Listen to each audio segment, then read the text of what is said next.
이 비밀은 만세와 만대로부터 감추어졌던 것인데 이제는 그의 성도들에게 나타났고 하나님이 그들로 하여금 이 비밀의 영광이 이방인 가운데 얼마나 풍성한지를 알게 하려 하심이라. 이 비밀은 너희 안에 계신 그리스도시니 곧 영광의 소망이니라.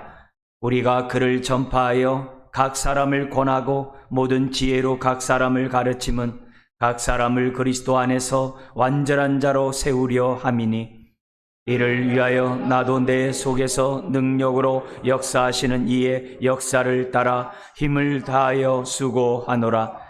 내가 너희와 라오디게아에 있는 자들과 물은 내 육신의 얼굴을 보지 못한 자들을 위하여 얼마나 힘쓰는지를 너희가 알기를 원하노니 이는 그들로 마음의 위안을 받고 사랑 안에서 연합하여 확실한 이해의 모든 풍성함과 하나님의 비밀인 그리스도를 깨닫게 하려 함이니 그 안에는 지혜와 지식의 모든 보화가 감추어져 있느니라. 내가 이것을 말함은 아무도 교묘한 말로 너희를 속이지 못하게 하려 함이니 이는 내가 육신으로는 떠나 있으나 심령으로는 너희와 함께 있어 너희가 질서 있게 행함과 그리스도를 믿는 너희의 믿음이 굳건한 것을 기쁘게 봄이라. 그러므로 너희가 그리스도 예수를 주로 받았으니 그 안에서 행하되 갇혀 그 안에 뿌리를 박으며 세움을 받아 교훈을 받은 대로 믿음에 굳게 서서 감사함을 넘치게 하라. 아멘. 오늘은 스승의 주일입니다. 다음 세대를 위해 수고하는 우리 주일학교 교육자, 부장, 교사분들께 감사드리고 지금 우리가 예배를 드리지 못하고 있지만 속히 예배를 드리기를 또 사모합니다. 6월 달에 아이들이 학교를 가기 때문에 그때부터 우리 주일학교도 6월 달부터 예배 드릴 수 있을 것 같습니다. 그래서 우리 아이들이 건강하게 또 교회 와서 예배 드릴 수 있도록 우리가 또 방역에 또 최선을 다하고 또 여러 가지 면에서 우리가 건강한 모습으로 우리가 만나야 될 줄 압니다.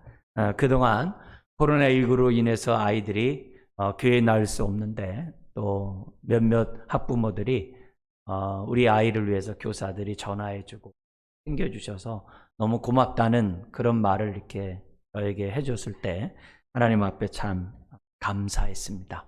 여러분들의 또 그런 수고를 통해서 우리 아이들이 그리스도 안에서 잘 자라나가는 것을 우리 확신하면서 잘 섬겨주면 고맙겠습니다. 스승의 주일 무엇보다도 우리의 참된 스승은 예수님이죠.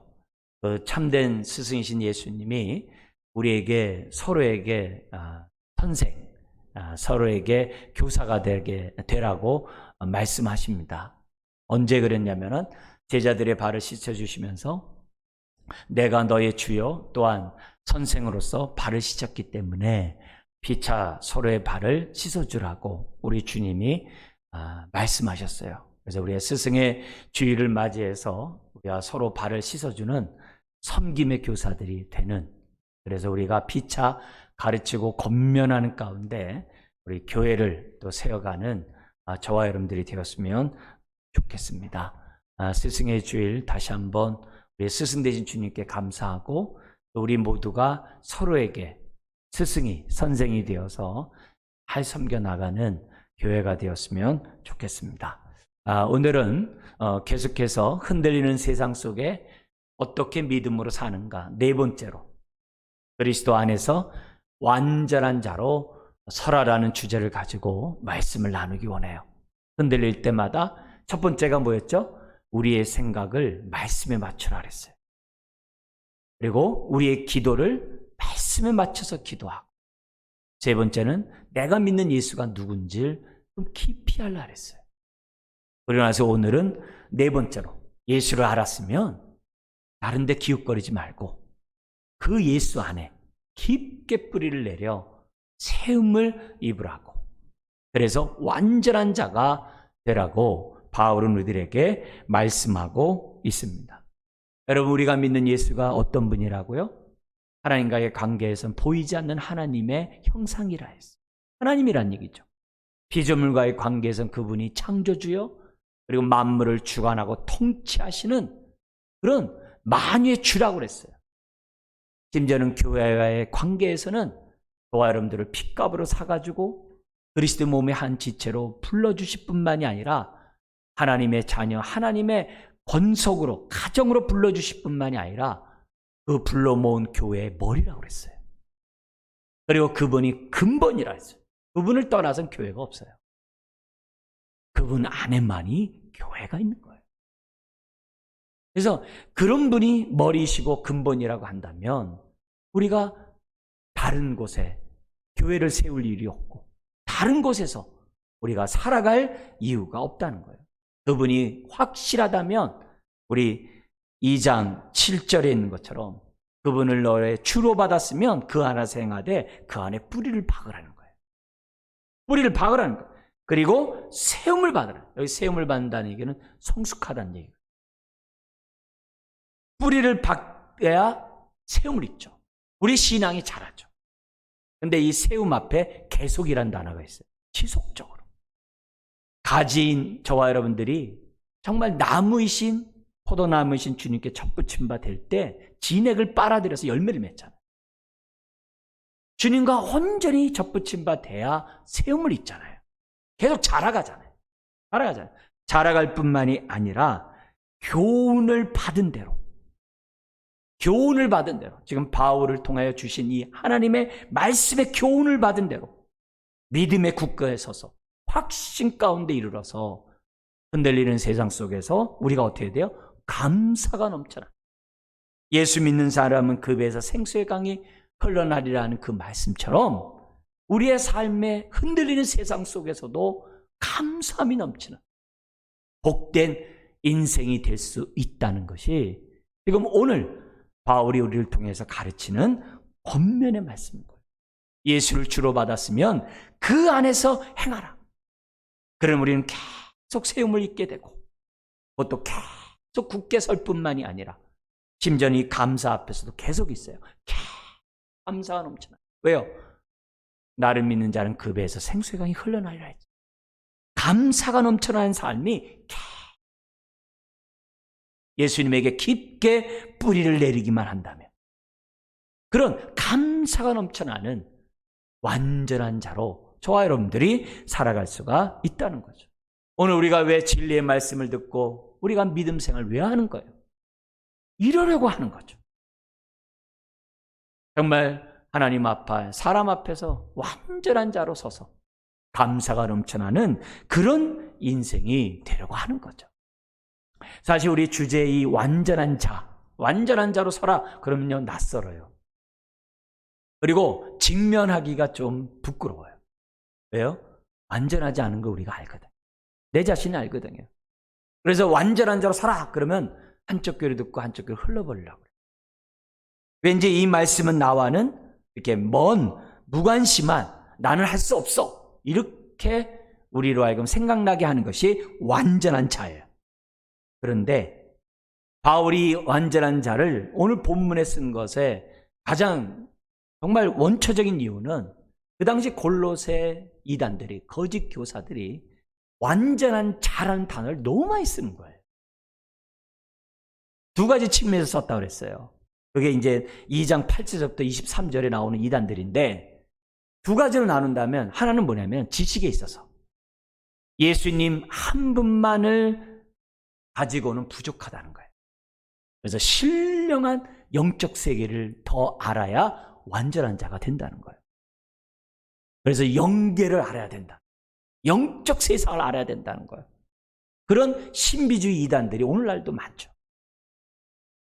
또 한 부류는 뭐냐면 예수님 한 분만으로 구원이 이루어지지 않으니까 플러스 뭘 더 해야 한다는 거예요. 어떤 사람은 선행을 해야 된다. 어떤 사람은 율법을 지켜야 된다. 어떤 사람은 금욕주의로 가야 된다. 어떤 사람은 세상 철학을 더 알아야 된다. 뭐 맨 이런 얘기를 하는 거예요. 그래야 완전한 자가 됩니다 하면서 자랑해요. 그래서 골로새 성도들이 흔들리는 거예요. 뿌리채. 예수를 믿고 있음에도 불구하고. 그러니까 바울이 의도적으로 완전한 자라는 단어를 쓰면서 완전한 자의 참된 의미가 뭔지를 우리에게 알려주는 거예요. 그렇기 때문에 이 완전한 자라는 이 단어를 쓸 때마다 우리가 낯설어 하는 것이 아니라 이 단어의 의미를 알고 우리도 사용하는 언어가 돼야 돼요. 사실 이 완전한 자라는 이 단어는 구약에서부터 또 우리 예수님도 많이 썼던 단어예요. 어디서 썼냐면은 희생 제물을 드릴 때, 하나님 앞에 제물을 드릴 때 흠없고 온전한 제물을 드리잖아요. 바로 그것이 완전한 제물이에요. 그 단어예요. 흠없는 제물, 온전한 제물. 그거는 구약에서 제사를 드릴 때 늘 하던 제사잖아요. 바로 그 온전한 제물이 이 단어예요. 이 단어예요. 뿐만 아니라 하나님의 말씀에 따라서 우리가 성숙한 사람이 되는 것, 이 단어예요. 이 단어를 지금 쓰고 있어요. 예를 들면 마태복음에 5장에 산상수훈이 있어요. 그 산상수훈의 말씀을 하면서 우리 예수님이 이렇게 말했어요. 하늘에 계신 너희 아버지의 온전하심과 같이. 우리 아버지가 온전하시잖아요. 그 온전함이 완전함이에요. 똑같은 단어예요. 온전하심 같이 너희도 온전하래요. 예수님의 말씀이에요. 우리도 하나님처럼 온전하래요. 완전하래요. 뿐만 아니라 부자, 관원, 청년이 어떻게 영생을 얻으릴까 하면서 주님에게 왔어요. 그랬을 때 그 부자 청년에게 예수님이 뭐라고 하셨냐면은 예수께서 가라사대 내가 온전하고자 할진대, 마태복음 19장 21절에 있어요. 온전하고자 할진대, 이게 완전이에요. 가서 내 소유를 팔아 가난한 자들을 주라. 소유를 팔아 가난한 자를 주래요. 그리하면 하늘에선 보화가 내게 있으리라. 그리고 와서 나를 쫓으라 하시니. 그때 사용한 것도 온전하네요. 심지어는 예수님이 십자가상에서 다 이루었도다, 이 단어예요. 예수님이 이런 단어를 썼기 때문에 우리는 당연히 써야죠. 심지어는 바울만 쓴 것이 아니에요. 우리가 보고 있는 골로새서 4장 12절을 보세요.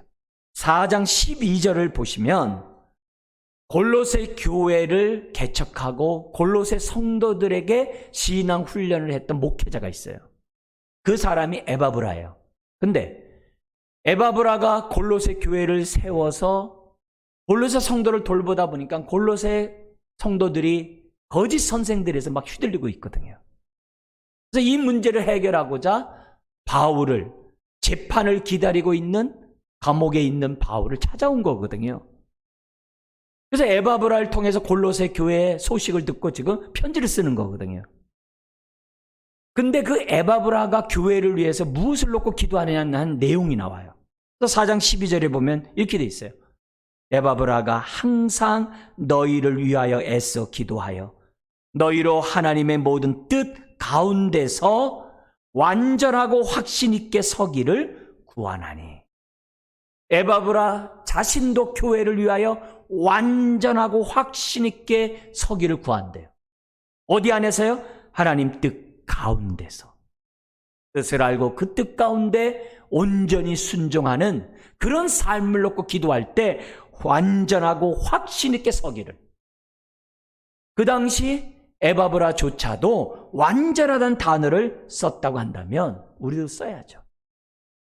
성경에서는 이 완전하다는 단어가 두 가지 영역에 사용돼요. 하나는 하나님 앞에서 완전하다는 단어를 써요. 하나님 앞에서 완전하다는 단어는 뭐냐면 흠없는 제물이 되는 것. 흠없는 제물. 우리 성경에서는 1장 22절에 있어요. 우리가 예수의 피로 말미암아 하나님과 화목되었어요. 그래서 안 받고 하나님의 자녀가 되었어요. 하나님과 깨어진 관계가 회복되었어요. 마귀의 자녀에서 하나님의 자녀가 됐어요. 어둠의 나라에서 빛의 아들의 나라에 되었어요. 하나님과 화목되었어요. 이 화목되게 된 목적이 뭐냐 이게. 22절에 하나님 앞에서 너희를 거룩하고 흠없고 책망할 것이 없는 자로 그 앞에 세우고자 하셨으니. 구약에 흠없는 제물 드리듯이 우리들이 흠없는 제물로 하나님 앞에 드려지는데 이 완전함이 사용되었어요. 오늘 우리가 영과 진리로 예배하기를 사모해요. 보혈의 피를 의지하는 가운데 우리가 회개하고 죄사함 받고 거룩한 모습으로 예배드리고자 해요. 그게 완전함이에요. 그게 거룩하고 흠없고 책망할 것이 없는 모습으로 하나님 앞에 서는 거예요. 예수님이 왜 우리를 죄사함을 주시고 왜 우리를 깨끗게 했느냐? 하나님 앞에 흠없는 제물로 서라고. 그렇게 첫 번째로 하나님과의 관계에서 완전함을 쓸 수 있어요. 그러나 두 번째로 사람과의 관계에서 삶 속에서 이 완전함이라는 단어가 사용된다는 거예요. 어느 때요? 하나님의 뜻대로 온전히 살아감으로, 하나님의 뜻에 순종함으로, 주여 주여 하는 자가 아니라 하나님의 뜻대로 행하는 자가 반석 위에 집을 짓는 인생과 같다는 그 말씀처럼 저와 여러분들이 정말 하나님의 뜻 가운데 하루하루 살아가는 그 삶이 뭐라는 거예요? 완전한 자라는 거예요. 즉 삶의 예배를 드리는, 하늘에서 이런 뜻을 나를 통해서 그 뜻이 이루어지기를 원하며 순종하는 그 삶이 삶의 예배요. 하나님 앞에서 그리고 사람 앞에서 완전한 자라고 하는 것을 지금 성경은 두 가지 음료로 쓰고 있고 바울은 그렇게 우리들에게 지금 권면하고 있는 거예요. 그래서 우리가 그리스도 안에서 완전한 자가 되는 것은 어떤 특별한 사람이 하는 것이 아니라 예수를 주로 믿는다면, 정말 예수님을 진심으로 믿는다면 그 모든 사람 예외 없이 하나님 앞에 그리고 사람 앞에 완전한 자로 서야 한다는 것이 오늘 하나님의 말씀이요 바울을 통해 하나님이 우리에게 주는 권면의 말씀인 거예요. 여러분, 예수님은 저와 여러분들을 하나님 앞에 완전한 자로 세우기에 충분하신 분이에요. 예수님의 십자가의 피는 하나님 앞에 흠없는 제물로 완벽하게 서는데 100% 아주 확실한 그런 주님이세요. 예수 안에 있으면 100% 완벽하게 하나님 앞에 드릴 수 있어요. 삶도 마찬가지예요. 예수 안에 있어서 하나님의 뜻 가운데 순종하여 살면 100% 완전한 자로, 온전한 자로 우리가 이 땅에서 설 수 있다는 것이 하나님의 말씀이고 바울이 우리에게 주는 교훈의 말씀이에요. 우리는 하나님 앞에 흠없이 드리기를 얼마나 사모합니까? 또 우리의 삶 속에서 하나님 뜻대로 살기를 얼마나 사모합니까? 바로 그 삶이 그리스도 안에서 완전한 자로 사는 삶이에요. 그렇다고 한다면 오늘 이 완전한 자로 선다는 이 단어를 낯설어 하지 말고 주님 익숙하게 해달라고, 나의 기도 제목이 되게 해달라고 하나님 앞에 저와 여러분들은 기도해야 돼요. 그런데 이 완전한 자가 어디에서 완전한 자가 될 수 있냐, 이게 바로 그리스도 안에서. 할렐루야. 그리스도 안에서, 다른 데가 아니에요. 그리스도 안에서 우리가 완전한 자가 될 수 있다는 거예요. 너희가 2장 6절인 것처럼 그리스도 예수를 주로 받았냐? 그러면 그 안에 생활하. 그 안에 있을 때 우리가 완전하다는 거예요. 그런데 골로새 이단들은 어떻다고요? 예수 바깥에 지식을 얻어야 되고, 예수님으로 불충분하니까 구원 얻을 때 불충분하니까 선행을 해야 되고, 뭔가 율법을 지켜야 된다라고 자꾸 예수 바깥에서 완전한 자가 될 수 있다라고 얘기한 거예요. 아니라는 거예요. 예수 안에서 완전한 자가 돼요. 예수님 안에서만 완전한 자가 될 수 있다는 것이 하나님의 말씀인 거예요. 완전한 자는 예수 바깥에 없어요. 예수 안에서만. 그래서 성경에서 예수님과 하나가 되라는 말이 이 말이에요. 예수님이 완전한 분위기에 우리가 완전히 되려면 예수님과 온전히 하나가 돼야 돼요. 예수님과 온전히 하나가 될 때 완전함이 있는 거예요. 예수님과 온전히 하나가 되지 않으면 완전할 수가 없어요. 예수님과 온전히 하나가 될 때. 왜? 예수님이 완전한 분이니까. 완전한 분이니까. 그분과 하나가 돼야 돼요. 그래서 성경에서는 예수님과 하나가 되는 걸 뭐라고 얘기했어요? 구체적으로 예수님이 죽을 때 내가 함께 죽었으면 알라는 거예요. 이걸 아는 자가 날마다 십자가 앞에서 이 사람을 못 박아버리는 거예요. 또 예수님이 부활할 때 나도 부활했음을 알라는 거예요. 예수님과 함께 부활했다는 것을 아는 사람이 의롭다함을 받았다라고 확신해요. 정죄함이 없는 거예요. 그리고 죄와 죄책에서 자유함 받고 나의 옛 자로부터도 자유함을 받는 거예요. 주님과 함께 부활했다는 것을 믿을 때, 그걸 알 때 뿐만 아니라 주님과 함께 보좌 우편에 지금 앉아있다는 것을 내가 알 때 불확실한 미래 때문에 흔들리지 않는다는 거예요. 두려워하지 않는다는 거예요. 그래서 모든 것은 예수님과 하나가 될 때, 즉 예수님과 연합이 될 때, 죽고 부활하고 보좌 우편에 앉아있다는 것을 내가 어떻게 돼요? 믿을 때 우리는 어떻게 돼요? 완전한 자가 될 수 있다는 거예요. 그래서 성경에서는 십자가와 부활 중심으로 신앙 가지세요. 날마다 십자가와 부활의 능력 가운데 살아가세요. 그게 이 말이에요. 하나님 앞에서 완전하게 되고 삶 속에서 완전하게 되는 길은 다른 거 없어요. 주님과 온전히 하나가 돼서 사는 거예요. 십자가와 부활의 능력 가운데 사는 거예요. 그래서 성경에서 그래서 항상 십자가와 부활 그 얘기만 한 거예요. 제가 사도행전을 여러분들에게 강의하면서도 계속 사도 바울이 베드로와 바울이 핵심 메시지가 뭐라 그랬어요? 십자가 부활만 전했어요. 여러분, 다른 게 아니에요. 예수 안에 완전함이 있기 때문에, 하나님 앞에 완전해지고 삶 속에서 완전해지기 때문에 예수님 한 분만을 전했던 것이고 십자가와 부활을 전했다는 것을 우리들이 기억하고 우리의 믿음의 기초를 다른 데 세우면 안 돼요. 예수 안에. 그리고 좁게 얘기하면 십자가 부활의 그 믿음 아래 우리의 신앙을 세워가야만 한다는 거예요. 여러분, 만약에 우리 하나님께서 예수 바깥에 완전한 거 있다면 예수님을 안 보내셨어요. 그런데 우리 하나님이 예수님 한 분만으로 우리의 구원이 완벽하고 예수님 한 분만으로 우리의 삶이 완벽하다는 것을 우리 성부 하나님이 아셨기 때문에, 그걸 기뻐했기 때문에 기꺼이 독생자를 보내신 거예요. 보내신 거예요.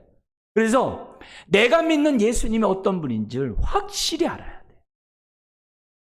우리 성부 하나님은 예수 안에 완벽하다는 것을 알고 보내셨는데 우리는 불신해요. 그건 믿음이 아니죠. 하나님도 예수 안에서만 완전함이 있다는 것을 우리 하나님도 알고 예수님 보내셨는데, 그리고 죽고 부활하게 했는데 그게 부족하다고 한다면 뭐냐 이게? 아니라는 거죠. 그런 의미에서 오늘 우리가 믿는 예수님에 대해서 올바로 알아야 돼요. 알되 명상으로 알지 말고 기록된 말씀을 통하여 하셔야 돼요. 오늘 말씀 3절에도 보면 뭐라고 되어 있냐면 2장 3절 같이 한번 읽어볼까요? 그 안에는 지혜와 지식의 모든 보화가 감추어져 있느니라. 예수 바깥에 신비한 세상에 있는 게 아니라는 거예요. 영적 세계에 있는 게 아니라는 거예요. 세상 철학에 있는 것이 아니라는 거예요. 그 당시 철학이 오늘날도 지배하고 있잖아요. 그게 아니라는 거예요. 심지어는 2장 9절 한번 읽어볼까요? 그 안에는 신성의 모든 충만이 육체로 거하시고, 하나님의 신성, 예수님의 인성뿐만이 아니라 하나님의 신성의 모든 충만이 어디에 거한다고요? 육체로 거해요. 여기 육체로 거한다는 단어가 신약 성경에 한 번 딱 나와요. 이 얘기는 그릇에 물건을 담는다는 게 아니에요. 예수님의 인성에 신성을 담는다는 말이 아니라 예수님의 육체로 신성이 거한다는 뜻이에요. 완전히 하나라는 거예요. 그러니까 예수님은 인간이지만 하나님의 신성이 100% 아주 충만한 분이란 단어가 육체로 거하시고예요. 다른 거예요. 여러분, 그러니까 예수 바깥에서 어떤 신성이 없어요. 예수님 안에만 신성이 있다는 것을 우리에게 지금 가르쳐주고 있는 거예요. 심지어는 1장 19절에 보면은 한번 읽어볼까요? 아버지께서는 모든 충만으로 예수 안에 거하게 하시고, 1장 19절에 보면은 예수님 안에 하나님의 모든 충만이 다 거하게 하셨어요. 여기 거한다는 것은 일시적으로 잠깐 발을 담그는 게 아니에요. 거한다는 단어 자체가 영원히 거한다는 단어를 써놨어요. 그래서 성부 하나님과 성자 하나님이 하나이신 거예요. 그 예수예요. 그런 예수를 우리가 알면 충분하다는 거예요. 충분하다는 거예요. 구원받는 것뿐만 아니라 이 땅에 살아가면서도 흔들리지 않고 견고한 가운데 감사가 넘쳐난 삶도 충분하다는 거예요. 불확실한 미래 앞에 우리가 어떻게 돼요? 복된 삶을 살아가는데도 예수님 한 분만으로 충분하다는 거예요. 예수님이 모든 것 될 뿐만 아니라 예수님이 충분하다는 것을 지금 하나님은 바울을 통해 우리들에게 말씀하고 있다는 거예요. 근데 안타깝게도 오늘날 세상 사람들을 예수님 무시하죠. 과학주의자들과 진화론자들, 자연주의자들, 윤회를 믿는 자연주의자들은 예수를 아주 무시하죠. 심지어는 뭔가 이렇게 종교적인 타종교에서도 예수님은 그냥 성인 중에 한 사람으로 치부하죠. 근데 문제는 예수님을 믿노라 하는 믿는 사람들에게서도 예수님이 충분하냐, 충분하지 않다라고 생각하는 사람들이 있다는 거예요. 심지어 예수님을 나의 주님이라고 고백해놓고 예수님으로 충분하지 않대요. 예수님을 나의 구세주, 나의 주님이라고 해놓고 예수님 외에 뭐가 필요하대요. 그렇게 생각한다고 한다면 문제가 되는 거예요. 내가 직접적으로 우상을 숭배하진 않아요. 근데 예수님이 있어야 할 자리에 뭐가 있으면 그게 우상이라는 거 알아요. 대놓고 우상 숭배하지 않아요. 왜요? 교묘하니까 우상이 자기를 존재를 드러내지 않죠. 그러나 하나님 한 분만으로 만족하고 예수님이 모든 것이요 라고 고백하지 않는 사람들에게는 우상단지가 득실득실하거든요. 겉으로 나타난 우상의 대표적인 것들이 뭐죠? 돈과 권력이잖아요. 돈이 있으면 모든 것을 다 할 수 있고 행복할 때, 권력이 있으면 나는 행복할 텐데, 내가 할 수 있는 거 다 할 텐데. 심지어 어떤 그리스도인들은 절약하며 검소하게 아주 이렇게 살면서 돈을 모아요. 내 삶은 굉장히 검소하고 절약하면서 돈을 모아요. 대단해요. 근데 모아놓은 그 돈 때문에 안전을 자기가 생각한다면 그게 우상인 거죠. 그게 우상이죠. 나도 모르는 사이에 주님만 의지하는 것이 아니라 뭔가 찾고 있어야 돼요. 뭔가. 심지어는 속으로 은밀한 것도 많죠. 오늘날의 1세기 그 당시 로마 그리스 때 섬겼던 그런 미의 신이 오늘날에도 그대로 있잖아요. 운동의 신이 그대로 있잖아요. 예술의 신이 오늘날도 그대로 있잖아요.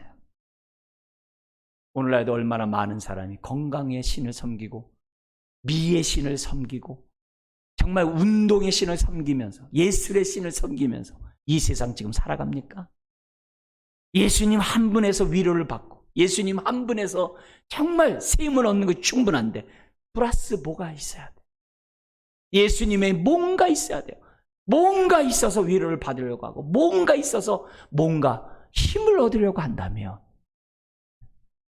심지어는 애인을 통해서 세상의 사랑을 통해서 사람들이 힘을 얻으려고 한다고 한다면 정말 내가 예수를 아는 자가 맞냐 이게. 예수 안에서 정말 하나 되는 그런 신앙 고백한 나의 믿음이 정말 알고 고백하냐 이게. 오늘 이 말씀을 통해서 우리의 모습을, 우상은 교묘해요. 나도 모르는 사이에 내 자리를 치고 들어오는 게 우상이에요. 이런 모습 속에서 오늘 지금 그런 모습으로 내가 살 것이 아니라 다시 한번 흔들리는 이 세상 속에 이것 의지하고 저것 의지하고 저거 붙잡고 저기서 위로받으려고 하고 흔들리는 이 세상 속에 막 흔들리는 것이 아니라 그럴 때마다 내가 믿는 예수님과 온전히 하나 되고자 하고 내가 믿는 예수님을 더 알고자 하고 더욱더 의지하고자 하고 불안하고 두려울 때마다 십자가를 붙잡고 내가 왜 자꾸 다른 것을 의지하지? 이건 예수님 모르기 때문이야. 내가 왜 자꾸 겉돌지? 예수님 모르기 때문이야. 내가 왜 그와 같은 마음같이 이렇게 불안하고 외롭지? 아직 예수님과 하나 되지 않았기 때문이야. 그렇게 생각하면서 우리들이 흔들릴 때마다 예수 안에 깊게 뿌리를 내리는 저와 여러분들이 되어야만 한다는 거예요. 여러분, 예수님 한 분만으로 만족하는 것은 1세기만이 아니에요. 오늘날도 동일하게 똑같아요. 그래서 우리가 우상을 없애버리고 정말 승리하면서 복된 삶을 살아갈 수 있는 건 딱 한 가지. 예수님을 주로 받았으면 그 안에 뿌리를 내리고 딴 데 한눈 팔지 말고 오직 예수님을 더욱더 알고자 해야 돼. 거기에 우리의 복된 삶이 있다는 것을 우리는 아셔야 돼. 만약에 예수님 밖에 뭔가 있다고 한다면 그걸 가르쳤겠죠. 그러나 모든 것을 누려받고 모든 것을 알았다고 하는 바리새인이었던 이 사도 바울이 과거에는 예수 바깥에 모든 줄 알았어요. 그러나 예수님을 만난 후부터는 다 배설물같이 여겼대요. 오히려 내 삶은 예수 그리스도를 아는 것이 자기 삶의 목표라고 바울은 얘기해요. 그래서 예수님을 알고자 부활의 능력 속에 날마다 그리스도의 고난에 동참한다고 그래요. 거기서 십자가 부활 얘기해요. 그리스도를 알고자 십자가의 능력 속에 날마다 그 고난에 동참하고자 했던 그 바울은 예수 안에서 참된 진리, 참된 행복을 바울은 체험했던 거예요. 그러니까 오늘도 골로새서의 말씀을 통해서 우리들에게 가르치고 있는 거예요. 더구나 바울이 이것을 깨닫고 이 진리가 확실하고 이거 진리에 없다는 것을 어디서 알 수 있냐면 바울이 복음을 전하는 태도에서, 삶에서 알 수 있어요. 오늘 본문에도 그것이 너무 많이 나와요. 우리 한번 좀 찾아보겠어요. 그게 두 가지로 바울이 예수님을 전할 때 태도가 나오는데 첫 번째는 28절에 나옵니다. 같이 한번 읽겠습니다. 우리가 그를 전파하여 각 사람을 권하고 모든 지혜로 각 사람을 가르침은 각 사람을 그리스도 안에서 완전한 자로 세우려 함이니. 바울은 복음을 전하고 사람들을 권하고 가르치는 이유가 그리스도 안에서 완전한 자로 세우는 목표를 가지고 자기가 복음을 전파했다. 여기서 전파했다는 단어는 그냥 예수 믿으세요 이게 아니라 코로나19가 걸리면 국가에서 명령을 내리잖아요. 행정명령. 그런 것처럼 하나님의 이 영광스러운 이 진리의 말씀을 갖다가 일방적으로 선포한다는 단어를 썼어요. 전도한다 이런 단어가 아니라 선포한다는 단어를 썼어요. 그만큼 권위 있는 말씀이라는 거예요. 순복해야 될 진리라는 거예요. 그런 의미에서 선포를 해요. 근데 이 선포를 하는데 어떻게 선포하느냐? 두 가지 방법을 했는데요. 첫 번째는 각 사람을 권하는 가운데 선포한대요. 여기 권한다는 단어는 훈계라는 말로도 우리 성경에 번역이 돼요. 권위를 가지고 잘못된 것을 고쳐주는 걸 말해요. 바로 잡는 것을 말해요. 그렇게 옛사람으로 계속 살면 안 됩니다. 그렇게 세상의 지혜로 살면 안 됩니다. 그거는 올바른 삶이 아닙니다 하면서 잡아주는 거예요. 훈계함으로. 근데 잡아주는 것으로 끝나는 게 아니라 구체적으로 어떻게 순종하며 살아야 되는지 가르쳐주는 것이 두 번째 방법이에요. 그래서 모든 지혜로 각 사람을 가르침으로 전파해요. 가르침으로 전파. 아주 세부적으로 구체적으로 가르치는 거예요. 그래서 바울은 3장 이후로 어떻게 가르쳤는지 우리에게 알려줘요. 구체적으로. 삶의 영역에서 어떻게 살아야 되는지를 구체적으로 3장 이하에 우리에게 설명해 주는 거예요. 그러니까 바울은 완전한 사람으로 세우기 위해서 권면하며 가르치는, 골로새 3장 16절에서는 반대로 나와요. 가르치며 권함으로. 피차 가르치고 권함으로 자라가래요. 뗄 수가 없어요. 그리고 계속 상호보완적이에요. 지금 코로나19로 인해서 손 닦잖아요. 그러면 우리 처음에 할 때 어떻게 해야 돼요? 자녀들한테 나갔다 와서 손 닦아라. 그럼 손 닦아요. 그죠? 그런데 어떻게 닦아야 될지를 구체적으로 알려주잖아요. 그죠? 근데 그것이 한 번에 됩니까? 반복을 통해서 몸에 익는 거잖아요. 그게 권하고 가르치고 권하는 거예요. 근데 그렇게 하는 내용이 뭐냐? 예수를 전파하여 예수님을 전하는 거예요. 예수님이 어떤 분인지를 알려주는 거예요. 1장 15절부터 18절에서는 하나님과 피조물과 교회의 관계에서 얘기했다면은 1장 26절 27절에서는 만세와 만대로부터 예수님은 이미 선포되었고 그러나 감춰져 있다가 드디어 오늘날에 나타났다는 거예요. 그것도 유대인만이 아니라 이방인에게 27절 풍성한 가운데 예수님이 밝히 드러났다는 거예요. 만세부터 감췄던 그 비밀은 바로 너희 안에 있는 그리스도다. 예수를 믿으면 안에 계시잖아요. 바로 그 그리스도다. 그 그리스도가 누구냐? 영광의 소망이 아니냐. 영광의 소망이란 말은 예수님이 누릴 영광에 우리가 동참함으로 함께 누릴 그 소망을 말해요. 그래서 예수님은 자신의 영광을 우리에게 다 나눠줬어요. 다 동참하게 하셨어요. 그래서 영광의 소망이 돼요. 모든 것이 하나님의 영광이에요. 누릴 수 있도록 다 돼 있어요. 어디 안에? 예수 안에. 바로 그 예수를 지금 어떻게 돼요? 바울은 전하고 있는 거예요. 권하면서 전하고 가르치면서 전하고 있다는 거예요. 그래서 완전한 자로 세우라고 해요. 이게 첫 번째 방법이에요. 권하고 가르치면서 선포하는 거. 두 번째는 태도가 있어요. 태도. 내용이 아니라 태도가 있는데 29절이에요. 한번 읽어볼까요? 이를 위하여 나도 내 속에서 능력으로 역사하시는 이의 역사를 따라 힘을 다하여 수고하노라. 여러분 27절에 예수를 믿으면 그리스도가 우리 안에 있다고 그랬잖아요. 우리 안에 계시는 그분이 가만히 있는 게 아니라 능력으로 역사하신대. 우리 안에서. 그래서 우리로 하여금 어떻게 해야 돼요? 거기 29절에 있는 것처럼 힘을 다하여 수고하게 한다는 거예요. 바울은 자신의 능력으로 자신의 힘으로 수고하지 않았어요. 그럼 탈진하고 끝나버려요. 근데 이 힘을 다하여 수고를 어떻게 했느냐? 자기 속에 계시는 그리스도의 능력, 내 안에서 역사하시는 그 능력의 힘으로 바울은 힘을 다하여 수고했다는 거예요. 그러니까 어떻게 돼요? 힘을 다하여 수고할수록 하나님의 위로가 있고 세임이 있고 하나님의 능력이 바울 안에 머물게 된 거예요. 탈진해서 쓰러져 버리는 것이 아니라 오히려 약한데 강함의 능력을 덧입는 바울이 되는 거예요. 우리가 교사로서 아이들을 키우고 섬기는 거 쉽지 않아요. 힘을 다하여 수고해야 돼요. 하나님의 말씀을 가르치되 힘을 다하여 수고해야 돼요. 근데 그 힘이 내 의지, 내 능력, 내 경험이 아니라 내 안에 계시는 역사하시는 그리스도의 능력에 따라 수고를 다할 때 교사로서의 기쁨이 있고 열매가 있고 은혜가 있는 거예요. 섬기다가 나가 떨어지는 그런 일이 없는 거예요. 교사만이겠어요? 하나님을 섬기고 봉사하고 헌신하는 모든 일이 똑같아요.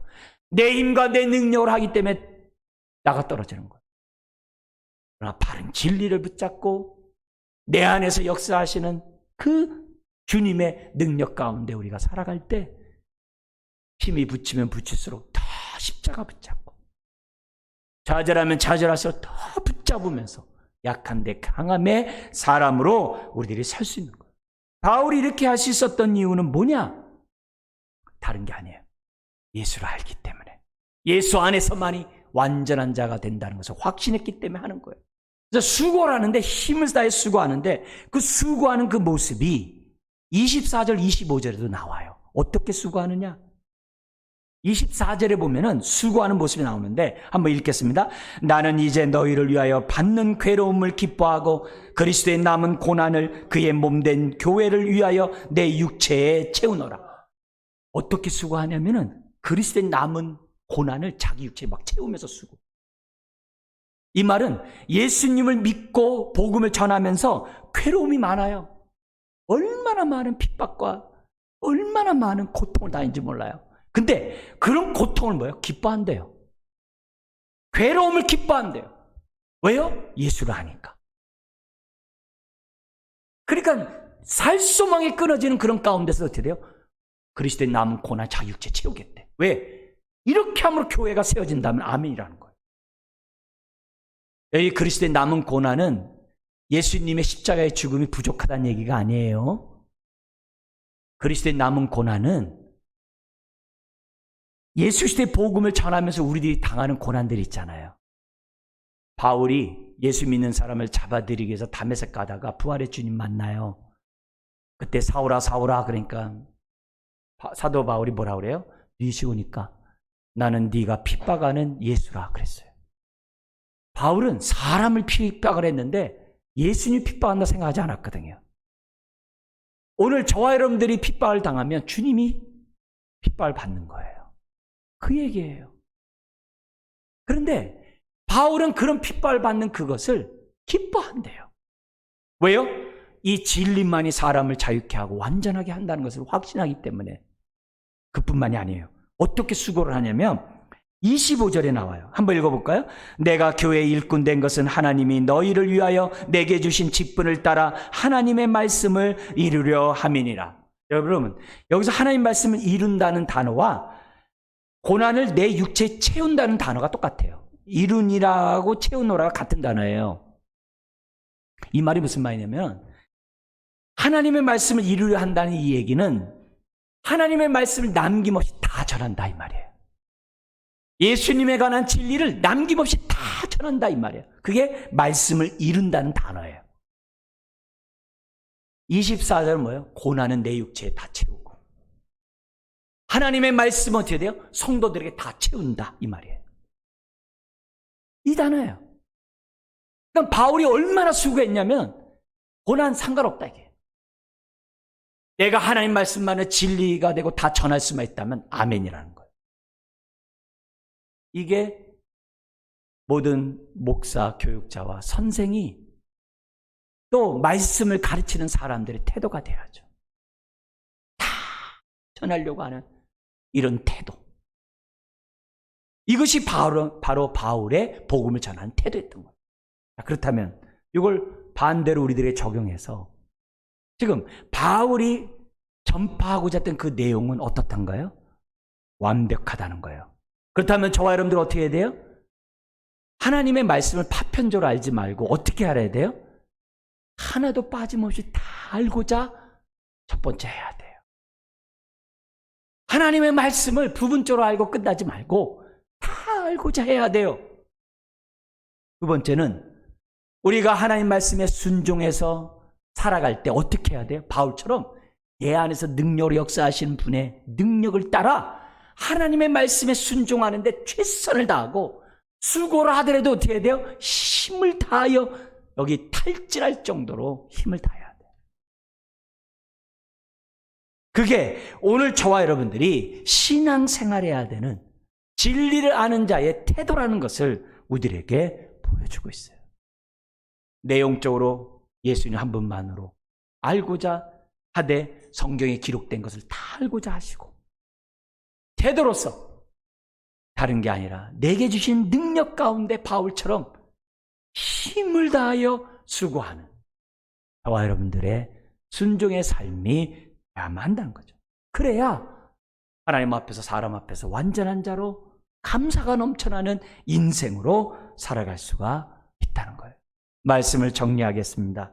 여러분, 흔들리는 세상에 살아갈 때마다 예수님에게 집중하세요. 그리고 예수님 안에 우리의 믿음의 뿌리를 깊게 내리고 세움을 입으세요. 그리고 받은 진리의 교훈의 말씀에 굳게 서서 어떤 것에서 흔들리지 말고 잘 분별하는 가운데 굳건히 굳건히 서서 뭐가 넘쳐나야 돼요? 감사함이 넘쳐나도록. 감사가. 바로 이 감사가 넘쳐나는 삶이 완전한 자로, 예배를 드릴 때 영과 진리로 드리고자 하고 보혈의 피를 의지하면서 거룩한 모습으로 산제물로 드리고자 하는 우리들의 그 모습처럼 하나님 앞에 완벽하게 완전한 자로 서고자 하는 것처럼 우리의 삶 속에서도 완전한 자로 서고자 하자. 이게 하나님의 말씀이라면, 뜻이라면 완전하게 우리가 순종하고자 하는 그런 모습으로 우리들이 살아가자. 이게. 그러면 흔들리는 세상에서 미혹당하지 않아. 그리고 우리 교회는, 여러분의 가정은 진리로 든든히 설 수 있어요. 진리로 든든히 선다는 이 단어가 2장 5절에 있어요. 2장 5절에 보면 이렇게 돼 있어요. 이는 내가 육신으로는 떠나 있으나 심령으로는 너희와 함께 있어 너희가 어떻게 행한다고 그래요? 질서 있게 행함. 이 질서란 단어가 로마 군대가 전쟁을 할 때 방패로 일렬로 딱 해가지고 턱턱 적진을 향해 나아가는 그 질서 있는 행호, 규모 있는 그 군대의 모습이 이 단어예요. 우리가 정말 이런 진리 가운데 있다고 한다면 여러분의 가정과 우리 교회는 그 어떤 흔들리는 미혹의 영이 있다 할지라도 흔들리지 않을 수 있다는 거예요. 그리고 뿐만이 아니라 이 진리를 알면 거기 5절 끝에 질서 있게 행한 뿐만이 아니라 그리스도를 믿는 너희 믿음이 굳건한 것을 기쁘게 봅니다. 비록 지금 골로새 교회는 부족해요. 연약해요. 그러나 바울은 봤어요. 그리스도를 믿는 너의 믿음이 이걸 승리하게 한다는 거예요. 하나는 복음에 따라 소망을 갖고 믿음을 가지고 서로 사랑한다는 게 1장 4절 5절에 돼 있잖아요. 바로 그 미약하지만 그 믿음이 능히 흔들리는 세상 속에 우리를 승리케 할 것을 바울은 봤거든요. 그렇다면 오늘 흔들리는 세상 속에 저와 여러분들 보는 거예요. 우리가 진리 가운데 딱 서서 나에게 있는 이 믿음 가운데 우리가 굳건히 딱 서면 그 어떤 어려운 흔들리는 일이 있다 할지라도 우리는 뭐 할 수 있어요? 그곳에서도 감사가 넘쳐나는 인생이 된다는 것이 오늘의 말씀이고 또 우리가 확실히 붙잡아야 될 진리의 말씀인 줄 믿습니다. 기도하겠습니다. 하나님 아버지, 예수님이 나의 모든 것이 될 때 거기에 참된 행복이 있음을 믿습니다. 흔들리는 이 세상에 이리저리 흔들리며 예수님 외에 다른 것을 붙잡지 않도록 도와주옵소서. 예수님 한 분만이 모든 것이라는 신앙 고백을 하며 감사가 넘쳐나는 인생들 되게 하여 주옵소서. 예수님의 이름으로 축복하며 기도드리옵나이다. 아멘.